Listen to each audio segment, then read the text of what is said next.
Hi listeners, Jason here.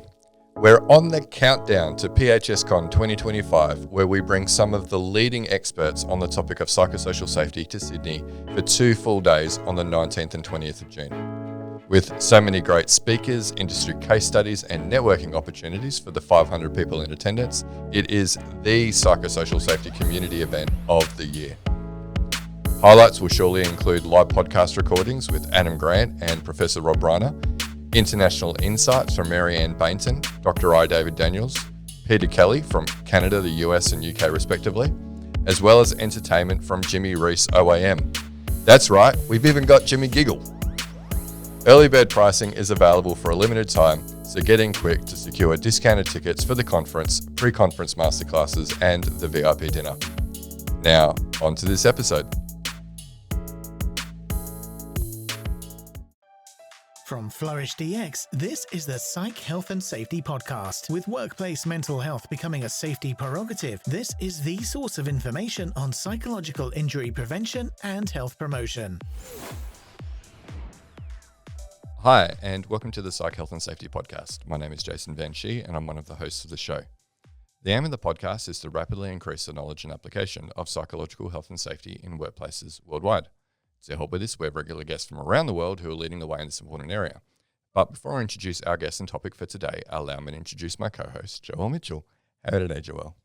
Yeah, I'm okay, Jason. Our oldest nephew just turned 18, which is strange. Yeah, does it make you feel really old? Kind of, yeah. Yeah. Yep. So there's his 18th birthday party coming up this weekend. Yeah. All the young cousins are invited, so I don't imagine it'll be a rager. He might be doing something separate with his mates. Yep, no, fair enough. No, on both sides of our families, my son Riley is the eldest, so he's 15. Yeah, it's quite interesting now that he'll be very happy to sleep in bed till midday and all the rest. So it's he keeps an interesting sleep cycle, particularly in school holidays, which it is at the moment for another week. Yep. Are you really ready for school to go back? I mean, not really, because I just come to work anyway. And when school's back, it just kind of means that I have extra stuff that I have to get done in the morning before I leave This home. is true, yeah, and you're on pickup as well in the afternoon, so you always have to kind of time it well, and yeah, it's probably harder for you than me. Yeah. Oh well. I'm looking forward to school going back. Well, good for you. I've got 3 kids that are getting a bit ratty, and Yeah. definitely need to go back and get some more stability in their life. Yep, stability, socialisation. Well, they've been doing lots of They do all that socialising, just sports and stuff, don't they? Yeah. they need routine. Is what they need. Yeah, less device time as well. Yep. Anywho, our guest is patiently waiting, so you should probably let her in. Yeah. Okay, so she is a returning guest with an impressive academic career spanning 2 decades. Her research has helped to reframe our understanding and management of bullying as an organisational issue. She serves as an associate editor of the European Journal of Work and Organisational Psychology and on the editorial boards of the Journal of Occupational Health Psychology and the International Journal of Stress Management. She is the Professor of Work and Organisational Psychology at the University of South Australia. Welcome back to the podcast, Dr Michelle Tuckey. Hello, good to be back here again after some time now. Yes, we're just remarking off camera before that it has been a while. Really glad to have you back on. Good to be here. And I was just thinking as you were talking, we've got teenagers in our house, a couple of 17-year-olds and a 15 and a 14-year-old. So I can totally relate to all of that. And yeah, glad that ours are back at school this week. So, Michelle, what podcasts are you listening to? I love podcasts, and right now I'm really into investigative journalism. So the BBC have some really good programs coming out. They have a World of Secrets podcast, which is all around various forms of wrongdoing and a new take on them. I kind of like journalism that has a bit of social analysis too. So there's an America's Girls podcast looks at, the cultural impact of the Dallas Cowboys cheerleaders, for instance. So those kind of deep dives into real world issues or events, but kind of bringing that different analysis or take. So I can't get enough of those. For something lighter, I like a good long form interview conversation, people and their lives and their challenges. What are their perspectives? What have they learned? And listening to a bit of the Louis Theroux podcast, and can't go past ABC's conversations, actually. So, yeah, I'm right into podcasts. I love them. Awesome. It sounds like listeners can reach out to you for recommendations. Yep, highly can recommend. If you like a good bit of investigative journalism, then yep, I can pass on the tips. It's been a while since we've had someone who's been able to go, yeah, I'm really into podcasts, because people are like maybe a little bit off them lately. Maybe we should think about a different format, ditch the whole podcast thing and do something else. Sure. Why not? I don't know. Hey, listeners, if you want us to continue the podcast, email dan@flourishdx.com. Yes, excellent. Because that always works. Yeah. So Jason did mention this is your second time appearing on our podcast. The last time that we spoke with you was actually in October of 2021, which was the year that we started doing this. So what have you been up to since then? That was such an intense time. So parts of the country were still in lockdown. Me and my team were in the middle of running this big randomized controlled trial on workplace bullying prevention program, focusing on work design as the way to reduce the risk of bullying. And so we'd just come to the point where we were nearly finishing with the intervention group and about to switch to the control group to get the intervention. So that's really what I've been doing since that time, is working really hard with the team to try and finish off that piece of work, get all the data in, analyze it. It's like a mammoth study. We were working with our partner Woolworths, and we had 60 stores going through this program, and so 30 went through the intervention, and the other 30 were working business as usual. It was in the COVID lockdowns, as I said, so it was really intense in the supermarket sector, with the panic buying and just a lot of extra demands. So we're trying to deliver these psychosocial interventions all around the country, and flying in and flying out and getting turned back and so on. But we found some really interesting results. So we saw, even in that really intense time, we were able to reduce bullying by around a quarter in those intervention stores, and in control stores, it went up by something like 150%. So this intervention work, which is really focused on empowering workers to change their own work design, that had this buffering effect against all of that external pressure in the sector, and really made a huge difference. So that's good evidence for just going back to those root causes in work design, but also really good evidence in terms of empowering your workforce. That's something that's in health and safety legislation for a long time, but this is really telling the story of what happens when you invite workers into that conversation about what's going wrong, where are the problems in their workplace, what are their ideas to fix them, and you combine that with some good theory, um, backed, intervention approaches. And so yeah, we concluded that study, and was a lot of data to work through, and we're seeking to publish um, that now. So that's the main thing.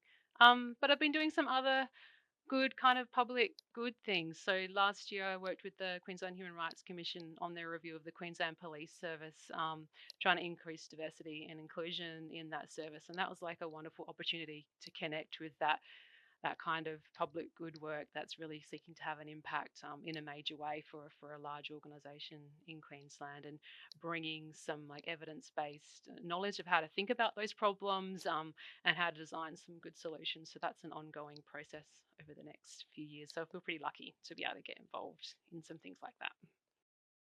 Amazing. We're actually not here to talk with you about that bullying research, but once you get some papers published, we'd love to have you back and talk about that, because it sounds really, really interesting. Yeah, no, and definitely, March 2026 PHS Con, I think. Yep. Yeah, we'll have to get Michelle on for that. Definitely. Lock it in. So Michelle, tell us about what you're researching at the moment. Yeah, recently we won a large grant from the Australian Research Council in combination with a lot of partners, to kind of take what we'd learnt in that bullying research and go a bit faster in terms of preventing workplace sexual harassment. So we really want to answer this question of, what does it mean to have a workplace that's resistant to sexual harassment? How do we go about designing and cultivating a resistant system of work. And so that's really the kind of aim of the project, to approach prevention from that lens and really focusing on that safe work environment. And so we want to build some knowledge first about the origins of sexual harassment. We know a lot about the risk factors in various forms, but we don't really know about the glue that kind of connects all of those risk factors together. So we want to do a deep dive into understanding those origins a bit better. How, when, and why does sexual harassment emerge in the system of work, really focusing on those domains of the organisational environment. And then, crucially, we want to take that new knowledge and spend a couple of years of this 3-year project in designing and testing, implementing, refining interventions. And so it's really going to have a practical emphasis and orientation, right from the start, to end that 3 years with if maybe a co-design resource kit that organizations can use to actually roll out some of these interventions themselves. Okay, so we're going to have to lock you in for PHSCon 2029 as well, by the sounds of it. But yeah, I mean, it's hugely topical at the moment, right, with the amendments to the Sex Discrimination Act and the positive duty, and people need a lot more guidance besides, just taking a risk-based approach. Yeah, absolutely. A risk-based approach is kind of the foundation. Um, and I think that's super helpful for trying to think about where are the risks coming from. But in terms of the evidence base, at least, we don't know a lot about what are the solutions. And so what does it look like to meet your positive duty within that risk-based framework? And so we anticipate that that's where some of this research will go, is some case studies around meeting positive duty obligations, some direct resources, as well as that building knowledge. This is a research project. That's our fundamental goal, is to build the knowledge. But we're really taking the mind to build that in order to immediately apply it and refine it. And so that's the actual process we're going to go through in the 3 years of the project. And people are always craving practical advice on evidence-based interventions as well. So yeah, it'd be great for them to go, well, these are some things that we could try to address some of the issues that we're identifying in our own organisation. Yeah, spot on. And there's a big gap in other areas, in bullying area, for example, between kind of what we know in the literature and what's happening in practice. And so we've brought together this really good group of stakeholders to try and bridge that kind of evidence practice gap as we go. So we have our health and safety agencies involved. Safe Work Australia and Safe Work South Australia and New South Wales are involved. We've got some of the human rights agencies, the Australian Human Rights Commission and Queensland Human Rights Commission and SA Equal Opportunity Commission, some of the working women's centres, Our Watch, who's has a violence prevention role. So all of those different agencies, they have a responsibility and a track record in this space. So we really want to combine their practical expertise and their knowledge of the practical challenges with, what we know as researchers, and generating some good data to actually do that work in the project itself and speed up, how we get to those meaningful practical endpoints. Yeah, and it's so needed. I saw someone say the other day that psychosocial risk management is just good management. Like, it's basic. Like, no one needs to do any work in this area. Just like have better leaders. What would your response be to that, Michelle? Better leaders is a wonderful foundation to do some really good psychosocial risk work. And it's pretty hard to do good work in this space without good leaders. So leaders can kind of be a gatekeeper on the psychosocial working conditions. But for me, the power lies in the workforce. And so that's a real gem of having a leader who can model how to be health and safety in the workplace, but who can actually be sensitive to the workers and invite them to the conversation and empower them in the process of understanding and addressing risks. And so, yeah, leadership is one of the pillars, but we need to pay attention to culture. We need to pay attention to work design. We need to pay attention to work technologies. We need to pay attention to physical environment. All of these things can intersect to produce psychosocial risks. So good start, but way more to come. Yeah, I thought I must have been missing something. I was like, oh, is it really that simple? Like, what? It's a lot of pressure, isn't it? Locating all of the psychosocial risk into whether or not you've got a good leader. You kind of move from, okay, workers be nice to each other, we've got a bullying policies, to, okay, managers, you just be nice and everything will be fine. Where are we taking out the risks in the system? Managers are just people too. And, how are we providing the conditions for effective management and effective work to happen? So, yeah. And like you say, even something as topical with so much focus from the Sex Discrimination Act, for example, like sexual harassment, like there's such a big gap between knowledge and application. So it's just like, yeah, just leaders be better leaders, right? Like, Well, and different industries as well, right? Because how you address sexual harassment when you're talking about hospitality or retail work, you know, where you've got this customer base that actually you don't have an employment relationship with, that just adds a whole, a completely different sort of set of approaches or controls that you need to think about, as opposed to if you've got, a workforce that's entirely employed by you. Yeah, spot on. And that's going to be an interesting thing in our project. We're still identifying those kind of employment settings where we're going to do a lot of this intervention work. Some will be in those sort of high risk jobs, mining or maybe policing, corrections, those kind of areas where you're focusing on harassment between the workforce. But there's different job gender contexts. That's what we call it in the literature. And the retail settings, the care settings, they have a different job gender context where harassment tends to happen. Um, and not always, but tends to happen from male clients to younger female staff. And so, how do we manage that risk when the risk is coming from people that are kind of outside of the control? That's a fascinating question. And we really want to try and understand that question through our project as well by making sure we're like working across these different kinds of settings that can produce those different kinds of risks. okay, well, I think we all agree it's a very worthwhile topic to be spending some time researching. Yeah, definitely. So what can you tell us about the theoretical basis for your research? Yeah, we're looking at this problem through this idea of risk context. That's something that was the foregrounding of our really successful bullying work. So, in this context, a risk context is, the way the organization operates on a day to day basis that increases the risk of harm. So, where are those kind of errors or sticky points or holes in the organizational fabric where the risk is coming from? In the bullying research, we discovered that a lot of it was happening through people management practices. That goes back to that point of just have better managers, but not quite that simple. So, in sexual harassment, where are those risk contexts?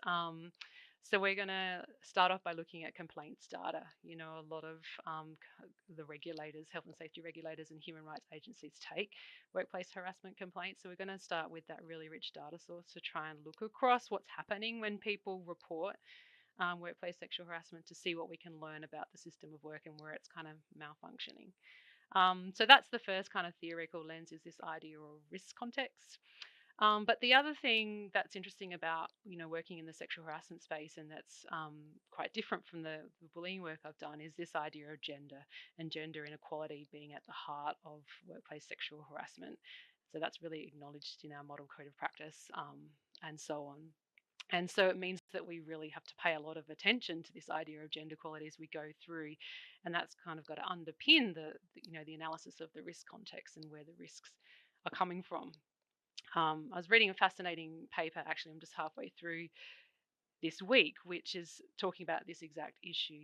Harassment happens in those kind of cultural contexts where they force people to align with traditional gender norms. So, in your high risk work environments, if you're the competent firefighter or police officer, or defense service personnel, you're the one who's fearless and emotionally tough and all of that. So, that aligns with these traditional ideas of masculinity. But these researchers, they went to work on 2 oil rigs. And so these were really high reliability organizations, very high safety records, very high production records. And one of the main insights they got from, spending a lot of time just hanging about on these oil rigs is that if you can change the focus to safety and make safety like the number one goal, what you do is ask people to ascribe to a different set of standards and a different kind of shared collective mission. And they give up the bravado, they give up those ideas of mental toughness, and instead they think we've got to share information in order to be safe. We have to learn from our mistakes in order to be safe. We have to admit where our weaknesses are or what our limitations are. Changes the whole way of working in order to align with being safe. Productivity goes up as well. But people move away from some of these, gendered aspects of how we work that underpin the basis of harassment. So that study wasn't about harassment, but for me, it was so exciting to see this way of kind of separating or decoupling, being competent and good at work from these ideas around, normative ideas of masculinity, which is not how most men are like, but they're kind of held up to be the way in some of these professions.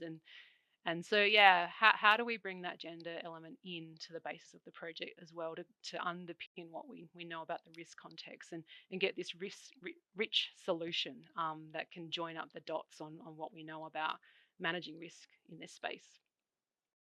Yeah, interesting. And something I've been thinking about as well is how well people understand sexual harassment when it comes in that form of reinforcing traditional gender norms.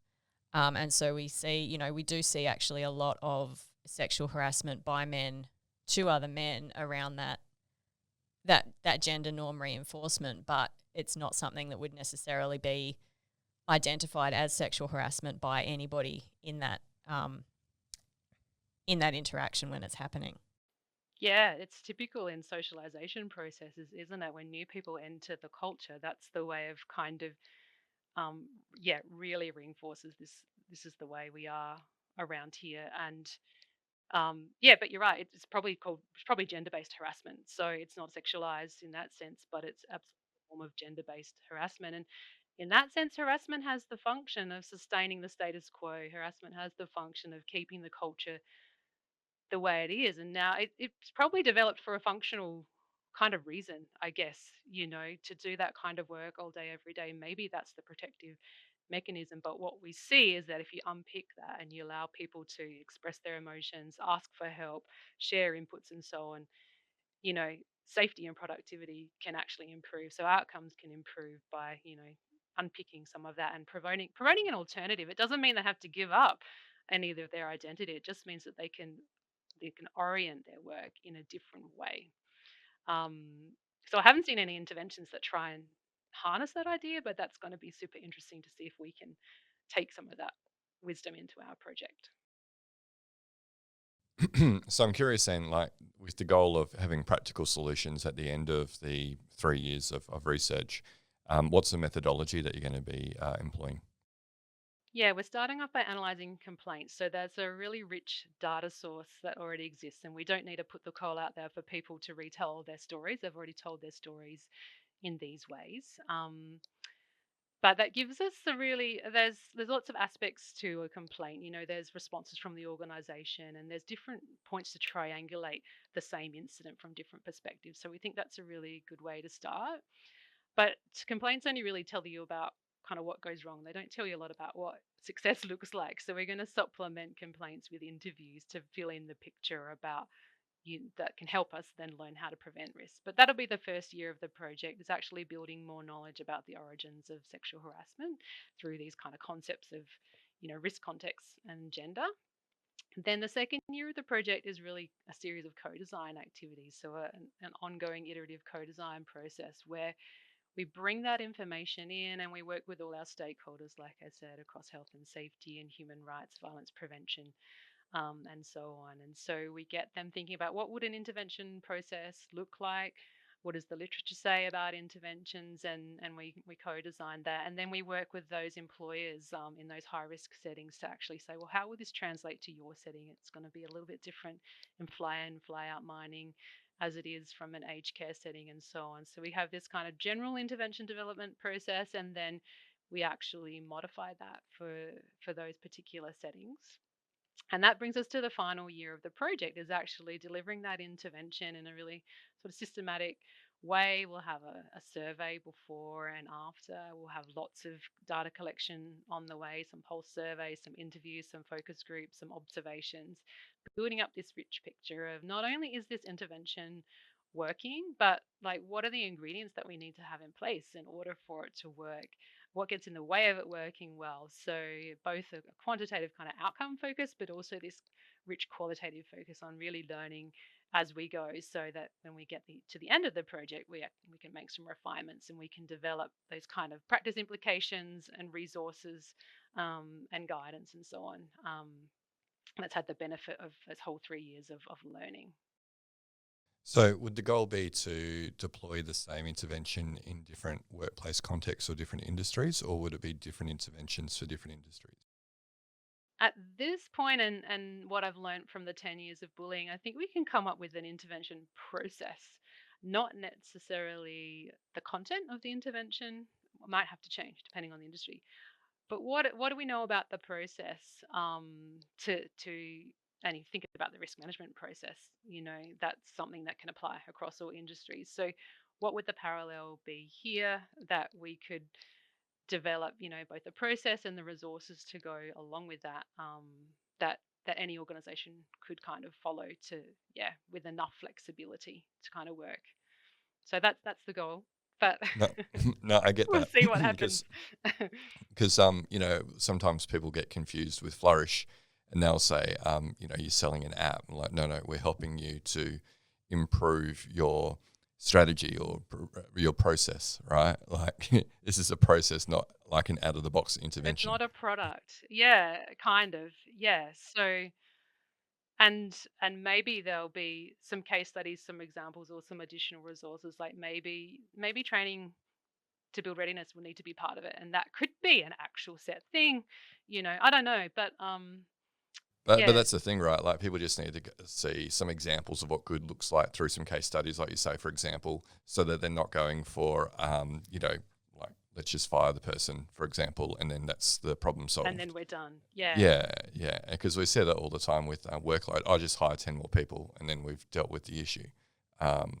Yep. Instead of recognizing that there are kind of cultural drivers and climate issues, there is job design issues and role clarity issues. Like that's the thing that I think how this project might be able to add value is like, what are those connections between the different kinds of risk factors that we might see between, these behavioral psychosocial hazards and other types of psychosocial hazards, like low autonomy and so on. Maybe we can start to shed light on how all of these bits are connecting together and what could this kind of holistic intervention process look like. In the end of the day, organizations probably don't want to manage sexual harassment separately from discrimination, separately from bullying. Is there some common ground and some common principles? That's like of interest to me for the work that I've done and where we're going. What's similar and what's different?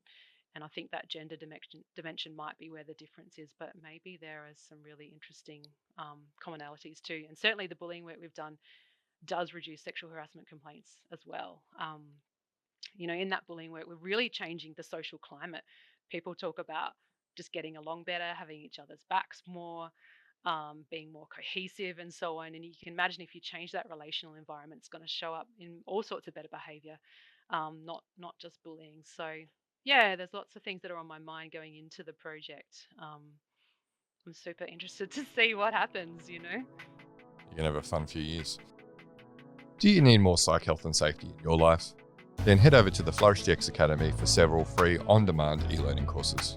If you're an internal professional, follow Flourish DX on Eventbrite to register for any of our free fortnightly interactive webinars. Our flagship professional practice program is also exclusively available for internal professionals. The 12-week course blends theory, applied practice, and interaction with other professionals through live lectures and a monthly community of practice session. Find out more about all these learning opportunities or inquire about a bespoke in-house training at the Flourish DX Academy. www.45003.org. Now back to this episode. So I assume that this will evolve kind of as you progress, but what are your main hypotheses at the moment? Yeah, we're really interested in testing this idea of the risk context. Like if you can work out what risk context you have in your sector and you focus on those, sort of bringing back from risk factors like alcohol, just, be mindful where you're serving alcohol. If you move back to more the areas of organizational functioning that might create that risk, is that kind of root cause focus um, something that leads to better prevention? That'd be our first kind of idea that we're testing. We think that it will be. And that's interesting, isn't it? It's kind of a liberating idea if we can move closer to the root cause and we've got a systematic way for how we think about that and approach that. That might do a great job in terms of enhancing prevention. And the other idea is this idea of involvement and empowerment. So if you've got a good process, a really strong process, and we've got co-designers in the project and we're using design thinking and so on, so if we have this robust process that has good empowerment structures for the workforce, what role does that play in and of itself in prevention for something like sexual harassment, which is in the end expresses itself through an interpersonal component or a relational component? So how, if we change the way that the workforce can work together, what signals does that send about the kinds of ways of working that we value, collaborative ways of working, supportive ways of working, and what role does that have in this kind of prevention process too? And so I think there's a lot to be learned there. So that'd be my two kind of key hypotheses: risk context and empowering people through co-design, and what's kind of the good juice when we bring that together. Um, yeah, so that's what I hope. That's what I hope to demonstrate, I think. Yeah, good. Really interesting stuff there. So it's kind of touched on it already, but what are, I guess, some of the other practical applications that you're hoping will come out of this work? Yeah, so there'll be a direct benefit in those employers that work with us on the project of creating that positive change in their workplaces. But we have those awesome list of partners, as I mentioned. So they'll be looking to integrate the findings, even as early as the end of the first year, into their work. So, we've got the Human Rights Commissions involved who are responsible for the positive duty guidance. Where and how can they, shape that guidance, revise the guidance, based on what we're finding. So that's a good way to have reach. We think there'll be good case studies around how to implement the positive duty. So what does success look like? What are the key principles for doing work in this area that you need to think about and realize in terms of an intervention process? But ultimately, we want a co-design toolkit. We want some kind of toolkit. I imagine like a workshop in a box. You've got your box. You open it. You read the card, and it talks people through a process. There's probably like some kind of assessment and data that needs to come into it. We definitely need to have intelligence-led interventions that rely on the best data. But like in terms of the process steps, how could we systematize this so that it can be scaled up and have like the greatest impact? There's all sorts of questions to answer though along the way, like how do we do no harm in co-design, and when we're involving people and they're bringing all their biases and strengths and weaknesses with them. So yeah, that's why we've got some great co-designers in the research team. We want to, what does that look like to do that safely, and how to create psychological safety when you're involving people in actually changing their own work environment. They're kind of some of the sub questions we're interested. But yeah, we really want to not just generate the knowledge. Of course, we'll do that and we'll publish and we'll communicate that in lots of ways, but wherever possible, how are our partners leading that translation? And that's a key role that they'll have in the project. And what resources can we develop specifically in the project, such as a toolkit, so that by the end, there's something tangible that organizations can reach to and work with, and make a start in this space. Yeah, and look, that all sounds really valuable. So my next follow-up question would be, like we get from a lot of our clients, so you want 3 years. Can you get it done in a year? Like, because I think the world needs this earlier than 3 years, Michelle. We'd like it now, please. Yeah, it would have been good to start this, 5 years ago. That's true. No, no, we can't. That's the short answer. We'll send that to all of our clients. Yeah. Michelle says no, we can't. Michelle says no. Computer says no. That's right. We'll record a soundbite. You can send that out. Look, I think 3 years is actually optimistic, ambitious, let's say, in terms of a project like this. Because we've got to balance the research process and integrity and ethics approval, for example. That takes a couple of months to go through, and building readiness in an organization for intervention and so on. But that's why I think it's so key to have those partners. We're up to about 12 partners organizations at the moment, because then we don't have to wait the 3 years in order to start having an impact. What are we learning now? But it's also the time sink up front, isn't it? The more collaborators you have, the more pieces of input you've got to take in, and it slows things down. If it was just you could get it done in a year. Yeah, absolutely. And, but we were awarded the money in the middle of last year, and we're just getting to the point where everyone's signed up the research agreement now. So it does slow things down, but it will speed it up at the end. The journey with the bullying research was quite different. That was very much disconnected from the end practical use of the data. So even though I'd done a lot of work with organizations on solving problems, it was very separate. And so it took a long time, and it took 10 years. And maybe where we ended up is not the best way to actually have widespread impact, because of how intensive that intervention is. So So moving from 10 years to 3 years in my mind is a good outcome, and doing whatever we can along the way to actually get that information out there. We'll probably host a forum for the project at the end of this year, and in the end of the 3 years, where we're publicizing the results, and we actually do some application through co-design processes in those forums in the day, with the attendees, to say, well, how do we start to apply that now without waiting for the toolkit to be developed and so on. So yeah, I'd love to say yes, we'll go faster, but I think we're going to go well, and we're going to get rigor, and we're going to get reliable results. That's really important for me in order to have this sustainable longer term solutions, even though it's so sorely needed right now. Yeah. And if we can help in any way to get the word out as well, we will, for sure. Definitely. Which leads on to my question. How can listeners participate in this research if they're interested? Yeah, right now we're really looking to add on some high risk industry employers. And so we're looking to the kinds of high risks highlighted in the Respect at Work report. So, where we've got those male dominated industries, either numerically or stereotypically. So, things like your emergency services and frontline work and defense and mining and construction and so on. But also those different job gender contexts, like retail and care, where we see high risks as well. So those, I think they call them high third party contact in Respect at Work report. And where there's rigid hierarchies, that's the third type of risk area. So if you're a senior person in one of those organizations and you'd really like to lead the way in this work and be involved in, designing and implementing and testing these interventions, you can reach out to me. We'll share a link to our project website. And if not, if you're just interested to see how we're going, again, we're establishing a really nice co-design space and website, so you'll be able to track that and sign up for our newsletter and so on there. So there's this opportunity to be intensively involved for a few organisations, just another 2 or 3 we need, or an opportunity to be, connected to how we're progressing along the way and be part of that conversation in a looser sense. Fantastic. Well, Michelle, there is a question we like to ask all our guests at this time in our podcast. And you know what? The question hasn't changed since October 2021. We nailed it from the very beginning. But what are your hopes for the future of workplace mental health? I'm still hoping that we shift to this idea of cultivating safe systems of work. So, as we were just saying offline before, I'm still getting feedback on my work about, well, why not? Why not individual interventions?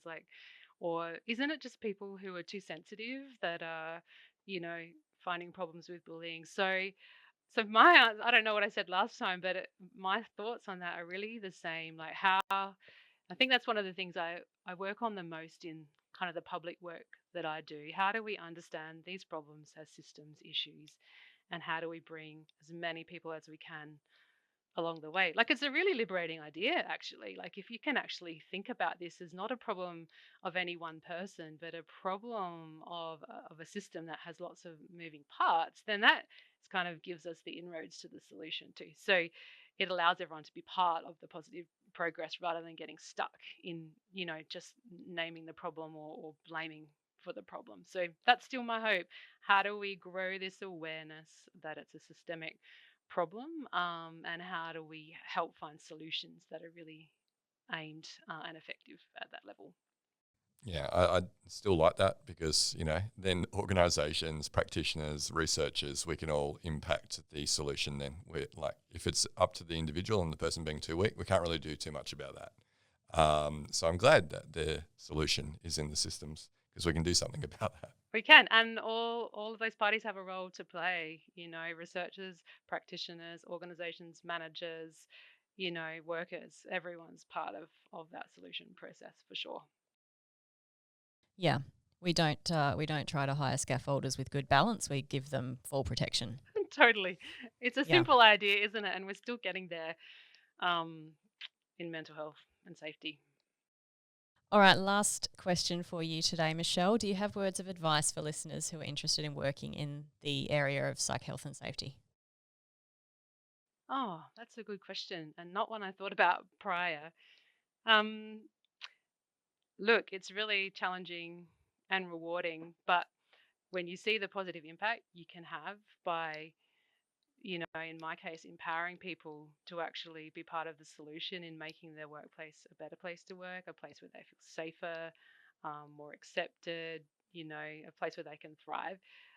Nothing beats that. Nothing beats the opportunity for creating some real change in a place where we spend a lot of our energy and effort in our life. So, yeah, that's my parting words. I agree. Opportunity for incredibly rewarding work. Awesome. Well, Michelle, it's been a real pleasure having you on for a second time. You're amongst a handful of people who've been on the podcast twice. And so, really appreciate your time and your expertise in this area. And looking forward to getting this episode out, and hopefully you get some takers on being involved in your research. Amazing. Yeah, really nice to have this chat. Thanks so much for the invitation to be involved. Always. All right, listeners, that brings us to the end of this episode. Remember, we do record these over video when we have our guests on, and you can catch those videos on the Flourish DX YouTube channel. You'll also find we take snippets of these conversations and put them up on the Flourish DX LinkedIn page. And while you're on LinkedIn, if you want to continue the conversation, do reach out to myself or Joelle, and we'd be happy to. But that's it for today. We'll catch you next episode. You've been listening to the Psych Health and Safety Podcast. To stay up to date with the latest on psychological injury prevention, follow Flourish DX on LinkedIn and subscribe to the Psych Health and Safety Podcast at www.psychealthandsafety.com.